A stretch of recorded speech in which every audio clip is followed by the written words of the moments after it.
ಪ್ರಿಯರೆಲ್ಲ ದೇವಜನರೇ, ನಿಮ್ಮೆಲ್ಲರಿಗೂ ಯೇಸು ಕ್ರಿಸ್ತನ ಮಧುರವಾದ ನಾಮದಲ್ಲಿ ವಂದನೆಗಳು. ಶಾಲೋಮ್, ನಿಮಗೆ ಸಮಾಧಾನವಾಗಲಿ. ಈ ದಿನ ದೇವರ ವಾಕ್ಯದ ಜ್ಞಾನಕ್ಕಾಗಿರುವಂಥ ವಿಷಯ ಅತಿಥಿ ಸತ್ಕಾರವನ್ನು ಅಭ್ಯಾಸಿಸಿರಿ. ಅದಕ್ಕೆ ಆಧಾರವಾಗಿ ರೋಮಾಪುರದವರಿಗೆ ಬರೆದ ಪತ್ರಿಕೆ 12ನೇ ಅಧ್ಯಾಯ 13ನೆಯ ವಚನ. ದೇವಜನರಿಗೆ ಕೊರತೆ ಬಂದಾಗ ಸಹಾಯ ಮಾಡ್ರಿ, ಅತಿಥಿ ಸತ್ಕಾರವನ್ನು ಅಭ್ಯಾಸಿಸಿರಿ. ನೋಡ್ರಿ, ಈಗ ಓದಿದ ವಾಕ್ಯ ಭಾಗದಲ್ಲಿ ನಾವು ನೋಡುತ್ತಾ ಇದ್ದೇವೆ, ದೇವ ಜನರಿಗೆ ಕೊರತೆ ಬಂದಾಗ ಸಹಾಯ ಮಾಡಬೇಕಂತೆ ಅತಿಥಿ ಸತ್ಕಾರವನ್ನು ಅಭ್ಯಾಸಿಸಬೇಕಂತೆ.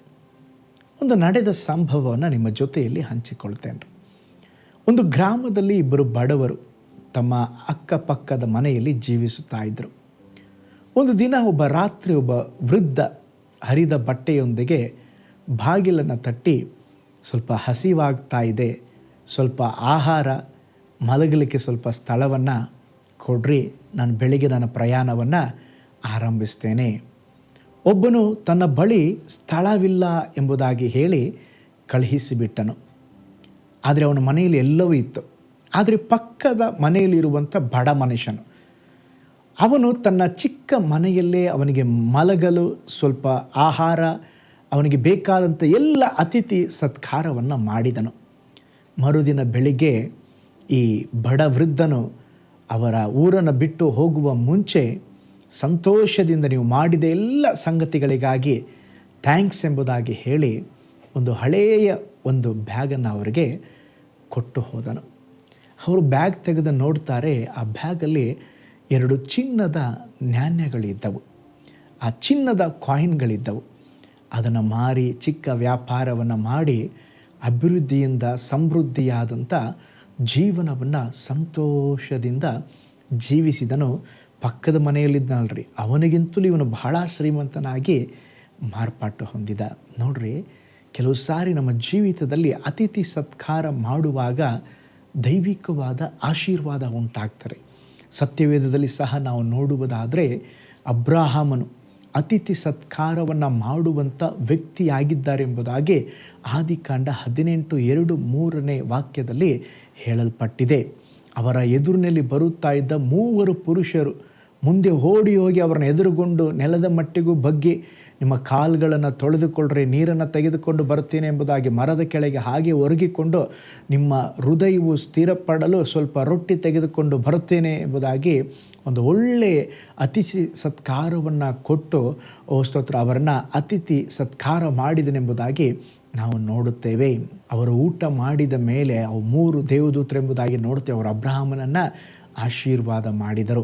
ಅವರ ಜೀವನದಲ್ಲಿ ಎದುರು ನೋಡುತ್ತಾ ಇದ್ದಂಥ ಸಂತಾನದ ಭಾಗ್ಯದ ಆಶೀರ್ವಾದವನ್ನು ಕೂಡ ಅಬ್ರಹಾಮನು ಹೊಂದಿಕೊಂಡನು.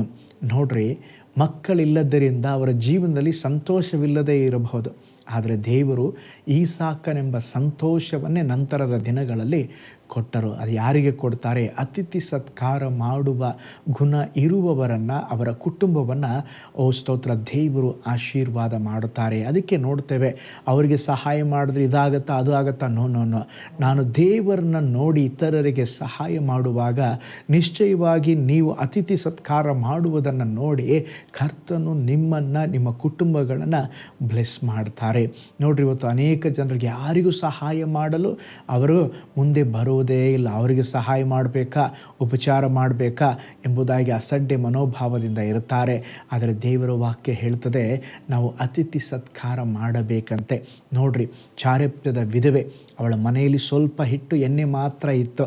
ದೇವ ಮನುಷ್ಯನು ನಿನ್ನ ರೊಟ್ಟಿ ಮಾಡಿಕೊಂಡು ಬಾ ಎಂಬುದಾಗಿ ಹೇಳಿದಾಗ ಅದನ್ನು ತಿಂದು ಸತ್ತೋಗನೆಂಬುದಾಗಿ ಅವಳು ಯೋಚಿಸ್ತಾ ಇದ್ಲು. ಅವಳು ದೇವ ಮನುಷ್ಯನೇ ಒಂದೇ ರೊಟ್ಟಿ ಆಗೋದು, ನಾನು ನನ್ನ ಮಗ ತಿಂದು ಸತ್ತೋಗ್ಬಿಡ್ತೇವೆ ಎಂಬುದಾಗಿ ಹೇಳಲಿಲ್ಲ. ಆ ಒಂದು ರೊಟ್ಟಿಯನ್ನು ಮಾಡಿಕೊಂಡು ಬಂದಾಗ ಅವಳು ಪೋಷಿಸಲ್ಪಟ್ಟಳು, ಎಲಿಯನು ಪೋಷಿಸಲ್ಪಟ್ಟ. ಆ ಕ್ಷಾಮಕಾಲ ಮುಗಿಯುವವರೆಗೂ ಆ ಕುಟುಂಬ ಆಶೀರ್ವದಿಸಲ್ಪಡ್ತು ನೋಡ್ರಿ. ಹಾಗಾದರೆ ಅತಿಥಿ ಸತ್ಕಾರ ಮಾಡುವವರ ಜೀವಿತದಲ್ಲಿ ಕೊರತೆಗಳು ಬಂದಾಗಲೂ ಆ ಕೊರತೆಗಳನ್ನು ದೇವರು ನೀಗಿಸ್ತಾರೆ. ದೇವರು ತಾನೇ ನಮಗೆ ಸಹಾಯ ಮಾಡಲಿ. ಒಂದು ನಿಮಿಷ ಕಣ್ಗಳನ್ನು ಮುಚ್ಚಿ ದೇವರ ವಾಕ್ಯವನ್ನು ನೆನಪು ಮಾಡಿಕೊಳ್ಳೋಣ. ಹಲ್ಲೆಲೂಯಾ. ಓ ಸ್ತೋತ್ರ. ಅತಿಥಿ ಸತ್ಕಾರವನ್ನು ಅಭ್ಯಾಸ ಮಾಡಿರಿ. ದೈವ ಜನರ ಕೊರತೆ ಉಳ್ಳವರಾಗಿರುವಾಗ ಅವರಿಗೆ ಸಹಾಯ ಮಾಡಿರಿ ಎಂಬುದಾಗಿ ವಚನ ಹೇಳ್ತದೆ. ದೇವರೇ, ನಮ್ಮ ಜೀವಿತದಲ್ಲಿ ಸ್ವಾಮಿ ನೀವು ಹೇಳಿದಂಥ, ನೀವು ಬಯಸುವಂಥ ಈ ಅತಿಥಿ ಸತ್ಕಾರವನ್ನು ಮಾಡಲಿಕ್ಕೆ ನಮಗೆ ಸಹಾಯ ಮಾಡಿರಿ ಎಂಬುದಾಗಿ ಪ್ರಾರ್ಥನೆ ಮಾಡಿಕೊಳ್ಳೋಣ. ಪರಲೋಕದಲ್ಲಿ ವಾಸ ಮಾಡುವಂಥ ನಮ್ಮ ತಂದೆಯಾದ ದೇವರೇ, ಅತಿಥಿ ಸತ್ಕಾರವನ್ನು ಅಭ್ಯಾಸಿಸಿರಿ ಎಂಬುದಾಗಿ ನಿನ್ನ ವಚನ ಹೇಳುತ್ತದೆ. ಅನೇಕ ಸಾರಿ ಸ್ವಾಮಿ ಹಲ್ಲೆಲೂಯ ನಾವು ಈ ಸಂಗತಿಗಳನ್ನು ಮರೆತು ಬಿಟ್ಟಿದ್ದೇವೆ ಸ್ವಾಮಿ. ಆದರೆ ಕರ್ತನೇ, ಈ ದಿನಗಳಲ್ಲಿ ಸ್ವಾಮಿ ಅಸಹಾಯಕತೆಯ ಮಧ್ಯದಲ್ಲಿ ಇರುವಂಥ ಅನೇಕರಿಗೆ ನಿನ್ನ ನಾಮದ ನಿಮಿತ್ತವಾಗಿ ಅತಿಥಿ ಸತ್ಕಾರ ತೋರಿಸುವಂತೆ ನಮಗೆ ಸಹಾಯ ಮಾಡಿರಿ. ಈ ದಿನ ಕೂಡ ಜಯವನ್ನು ಕೊಡ್ರಿ, ಬಲ ಕೊಡ್ರಿ, ಕೃಪೆ ಕೊಡ್ರಿ. ಕೆಲಸಕ್ಕೆ ಹೋಗುವಾಗ ಬರುವಾಗ ನಿನ್ನ ಜನರನ್ನು ಬ್ಲೆಸ್ ಮಾಡಿರಿ. ಇಕ್ಕಟ್ಟಿನ ಪರಿಸ್ಥಿತಿಯಲ್ಲಿ, ಸಾಲದ ಪರಿಸ್ಥಿತಿಯಲ್ಲಿ, ವೇದನೆಯಲ್ಲಿ, ಭಾರದಲ್ಲಿ ಇರುವಂಥ ಎಲ್ಲ ನಿನ್ನ ಮಕ್ಕಳಿಗೆ ಒಂದು ಬಿಡುಗಡೆಯನ್ನು ಕೊಡ್ರಿ. ಅದ್ಭುತ ನಡೆಯಲಿ ಯೇಸುವಿನ ಹೆಸರಿನಲ್ಲಿ ತಂದೆಯೇ, ಆಮೇನ್. Praise the lord. ಹಾಗಾದರೆ ಅತಿಥಿ ಸತ್ಕಾರವನ್ನು ಅಭ್ಯಾಸಿಸೋಣ, ಕರ್ತನ ನಾಮವನ್ನು ಘನಪಡಿಸೋಣ. ಕರ್ತನು ನಿಮ್ಮನ್ನು, ನಿಮ್ಮ ಕುಟುಂಬಗಳನ್ನು ಬ್ಲೆಸ್ ಮಾಡಲಿ. ನಾಳೆ ಮತ್ತೊಂದು ದೈನಂದಿನ ಧ್ಯಾನದಲ್ಲಿ ನಾನು ನಿಮ್ಮನ್ನು ಸಂಧಿಸ್ತೇನೆ. ನಾನು ನಿಮ್ಮ ಪ್ರೀತಿಯ ಸೇವಕ pastor Paul Joy. God bless you all.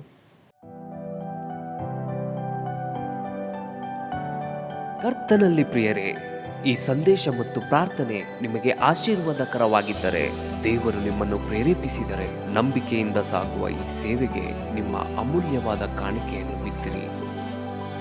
ಪ್ರೀತಿಯ ದೇವಜನರೇ, ವಾಯ್ಸ್ ಆಫ್ ಹೋಪ್ ಮಿನಿಸ್ಟ್ರಿಯ ವತಿಯಿಂದ ಕೋರಮಂಗಲದಲ್ಲಿ ಪ್ರತಿ ಭಾನುವಾರ ಬೆಳಿಗ್ಗೆ 9:30ಕ್ಕೆ ಕನ್ನಡ ಆರಾಧನೆ ನಡೆಯುತ್ತಿದೆ. ಆತ್ಮಭರಿತವಾದ ಆರಾಧನೆ, ಮನಮುಟ್ಟುವ ಸಾಕ್ಷಿ, ಬಲಪಡಿಸುವ ದೇವ ಸಂದೇಶ. ಬನ್ನಿ, ನಮ್ಮೊಂದಿಗೆ ಭಾಗಿಯಾಗಿ ಕರ್ತನನ್ನು ಆರಾಧಿಸಿರಿ. ನೂತನ ತಿಂಗಳ ಆಶೀರ್ವಾದ ಕೂಟ ಪ್ರತಿ ತಿಂಗಳು ಮೊದಲ ದಿನ ಸಂಜೆ 7 ಗಂಟೆಗೆ. ಪ್ರತಿ ತಿಂಗಳು 2ನೇ ಶನಿವಾರ ಬಿಡುಗಡೆ ಉಪವಾಸ ಪ್ರಾರ್ಥನೆ ಕೂಟ ಬೆಳಿಗ್ಗೆ 10:30ಕ್ಕೆ. ನಿಮಗಾಗಿ ಪ್ರಾರ್ಥಿಸಬೇಕೆ? ನಿಮಗೆ ಯಾವುದಾದರೂ ಪ್ರಾರ್ಥನೆ ಮನವಿಗಳು ಇರುವುದಾದರೆ ಕೆಳಗಿನ ನಂಬರಿಗೆ ಕರೆ ಮಾಡಿ ಅಥವಾ ವಾಟ್ಸಪ್ ಮಾಡಿ. ಈ ಆತ್ಮಿಕ ಸಂದೇಶಗಳು ನಿಮಗೆ ಆಶೀರ್ವಾದಕರವಾಗಿದ್ದರೆ ಲೈಕ್ ಮಾಡಿರಿ. ಇಂಥ ಅದ್ಭುತ ಸಂದೇಶ ಪ್ರತಿದಿನ ನೋಡಲು ಬಯಸುವುದಾದರೆ ಸಬ್ಸ್ಕ್ರೈಬ್ ಮಾಡಿ ಹಾಗೂ ಇತರರೊಂದಿಗೆ ಶೇರ್ ಮಾಡಿರಿ. ಕರ್ತನು ನಿಮ್ಮನ್ನು, ನಿಮ್ಮ ಕುಟುಂಬವನ್ನು ಆಶೀರ್ವದಿಸಲಿ.